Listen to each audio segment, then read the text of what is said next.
I took a walk along the neighboring shell beach until the flies made it impossible to persevere, then wandered back to the telegraph station. The museum was locked and in darkness, so I went to the cafe. The trippers, I gathered, had stopped for refreshments because the woman in charge was busy rounding up cups and plates. I wondered in passing how she managed out here to feed coach loads of people 140 miles from the nearest supermarket. Yes, love, she said brightly as she passed.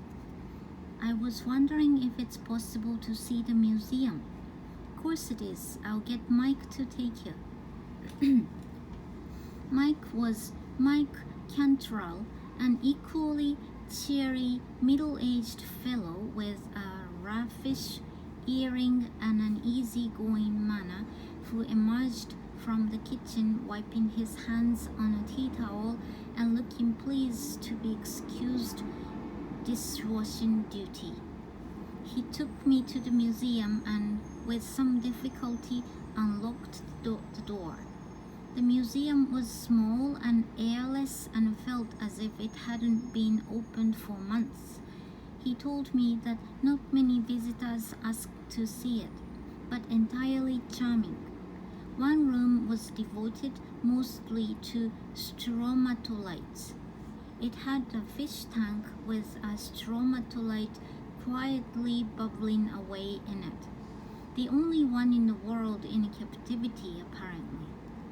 On an old TV and VCR, he showed me a 4-minute video which gave a brief but concise rundown on what stromatolites were and how they were formed.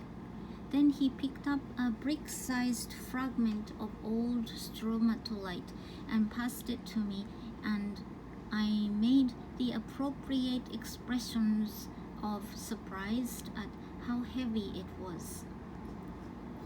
The rest of the museum was given over to its days as a telecommunications outpost, first for telegraphy, then for telephones.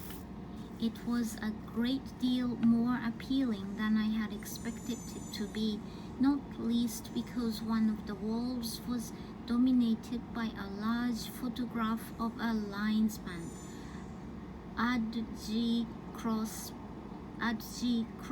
by name, standing at the top of a ladder buck naked, repairing a telegraph line and looking for all the world as if this were absolutely the correct attire for telegraph repairs in the outback. He was naked, Mike told me, because he had just swum the Murchison River with his ladder and didn't want to get his clothes wet.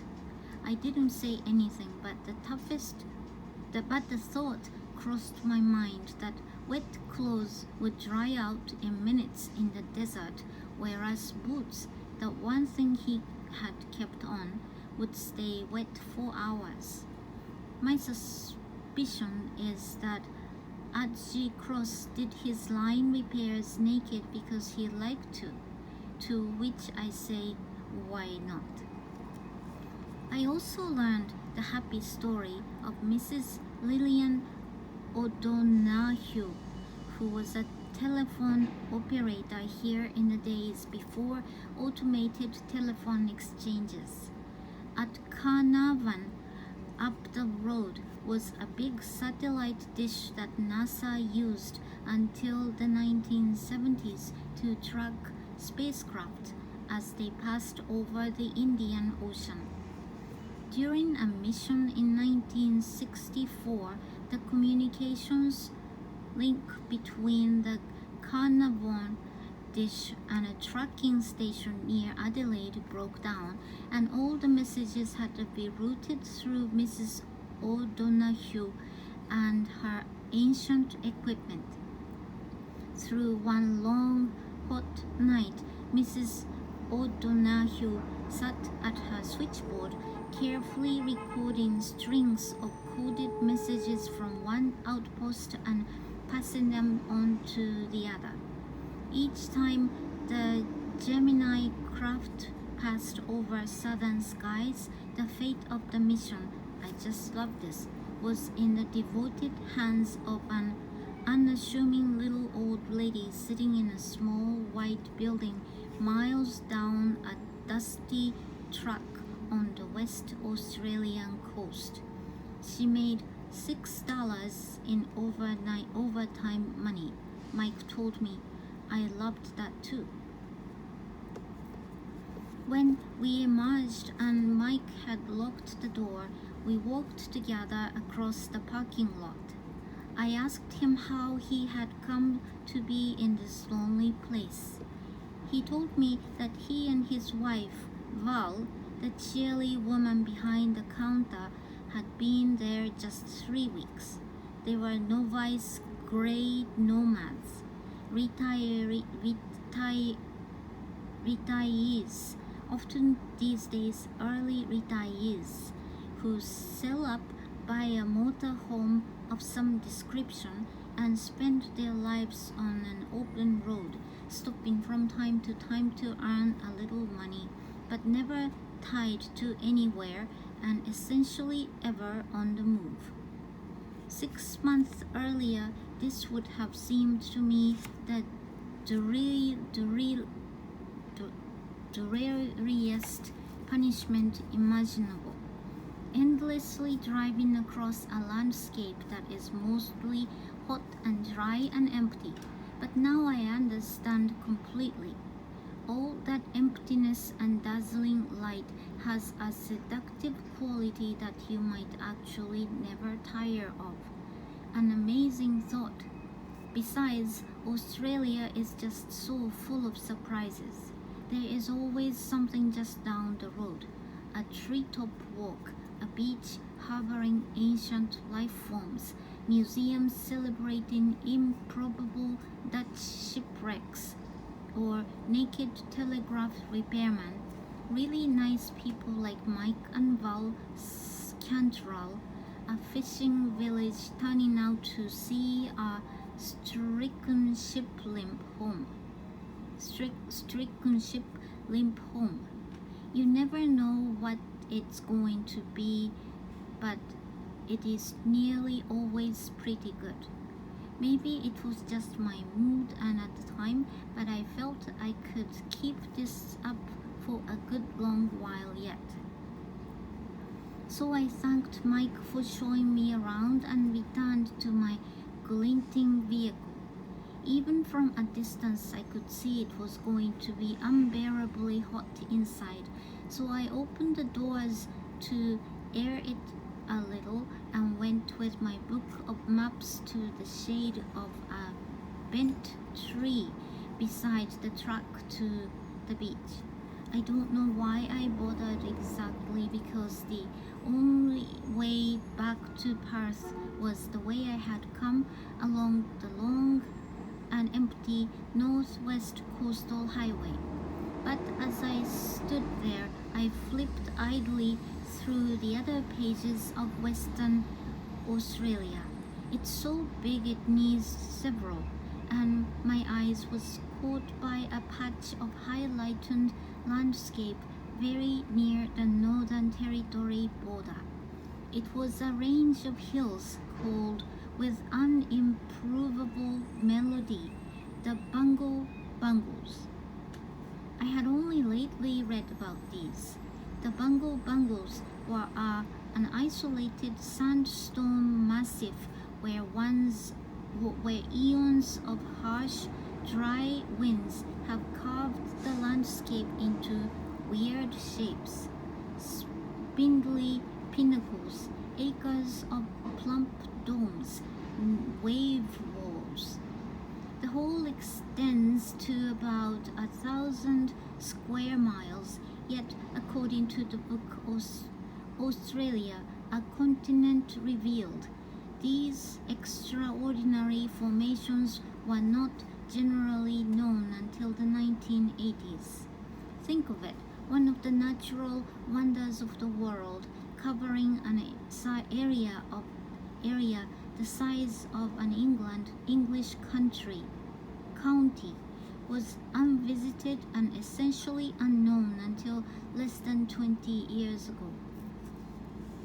I had a sudden powerful impulse to go there. When would I be this close again? Besides, it would be a chance to drive into the Pilbara and visit Little Marble Bar, famous as the hottest town in Australia. I could see the landscape where Stan Oramic found and lost his fossilized stromatolites.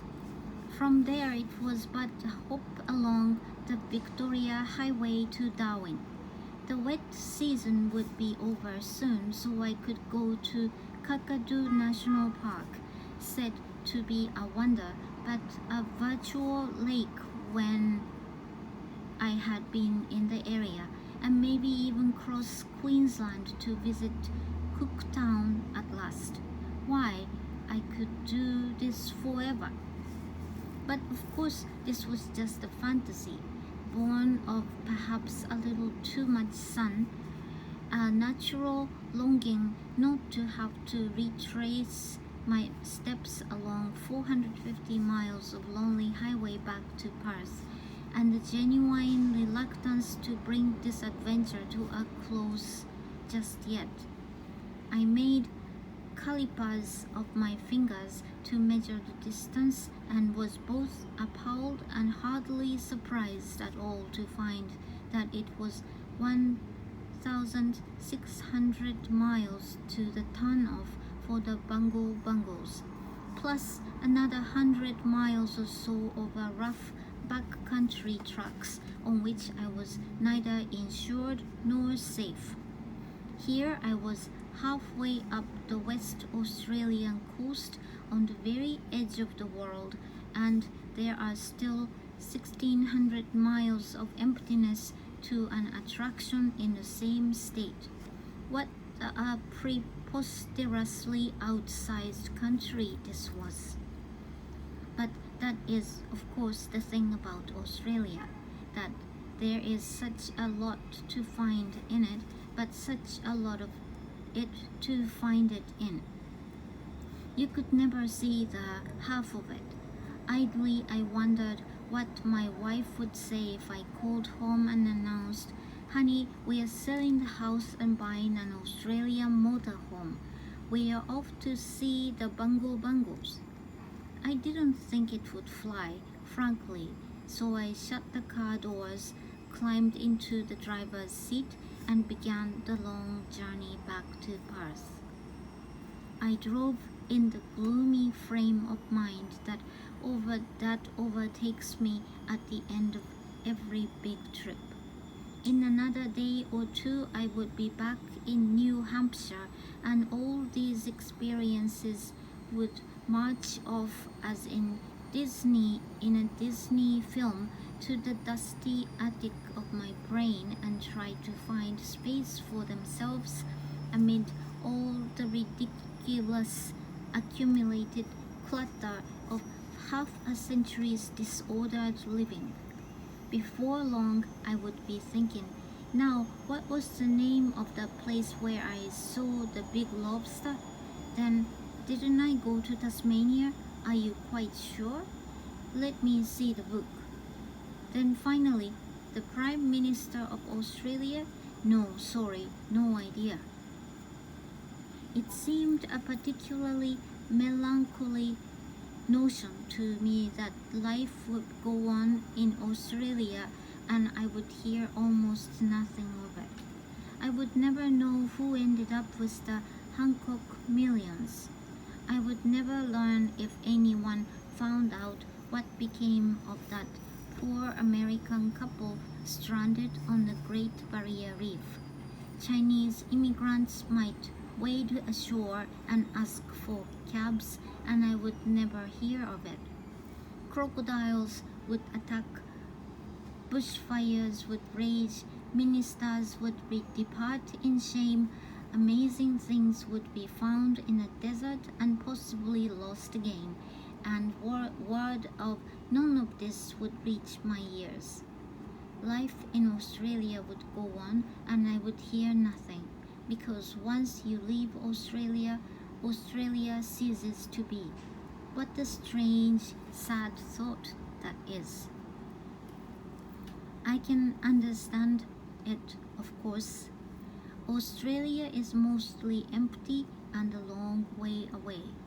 Its population is small and its role in the world consequently peripheral. It doesn't have cool, recklessly overfish, disagreeable despots grow coca in provocative quantities or throw its weight around in a brash and unseemly manner. It's stable and peaceful and good. It doesn't need watching, and so we don't. But I will tell you this, the loss is entirely ours. You see, Australia is an interesting place. It truly is, and that really is all I'm saying.